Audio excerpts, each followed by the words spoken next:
aku tadi ngecek data di website KPU. Ini data yang kemarin aku ambil dari 1 Maret, dari pukul 5 sore hingga pukul 7 malam. Ini ada kenaikan 19.000 suara sis untuk Partai Solidaritas Indonesia. Lalu saya coba bandingkan dengan partai-partai lain yang kurang lebih kenaikan ini hanya sekitaran seribuan. Gimana sis Grace melihat fenomena ini?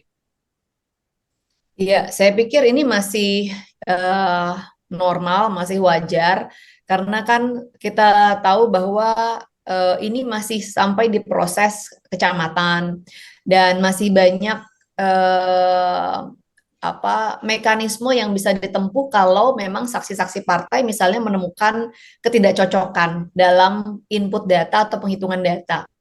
Di mana PSI sendiri juga mengalami di banyak tempat, misalnya ada di Banten 3 misalnya, saya baru komunikasi tadi sama teman-teman di Banten 3, ada suara di satu TPS aja sekitar 50-an yang ditulis nol, sudah diprotes tapi sampai sekarang belum masuk di Sirekap misalnya. Atau di tempat-tempat lain yang kita di situ salah jumlah padahal hitungan batang lidinya sesuai gitu kan. Jadi ini kan memang mekanisme yang masih terus berjalan, di mana kalau ada ketidakcocokan, ada salah hitung, salah tulis, memang ada mekanisme untuk kita bisa memprotes, meminta, bahkan meminta penghitungan ulang dengan disaksikan oleh panitia setempat beserta dengan saksi-saksi partai lainnya begitu. Jadi ini mekanisme yang masih terus berjalan begitu. Artinya Siskis melihat bahwa ini sebetulnya kenaikan ini karena proses yang berlangsung yang masih bisa berubah, walaupun tadi Mas Adi Praitno mengatakan bahwa sebetulnya kalau udah 60%-an ini seharusnya suara ini sudah stagnan nih Sis. Nggak ada kenaikan atau lonjakan yang signifikan seperti PSI.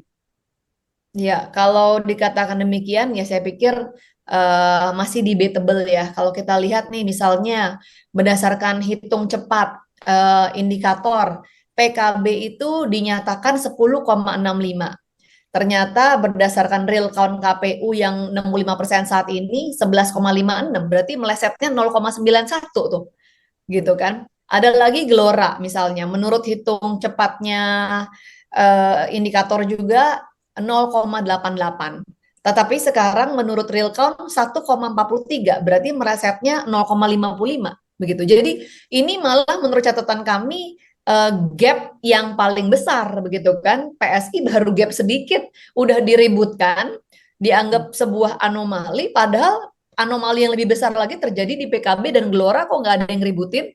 Ayo tolong jangan tidak adil sejak dari pikiran begitu.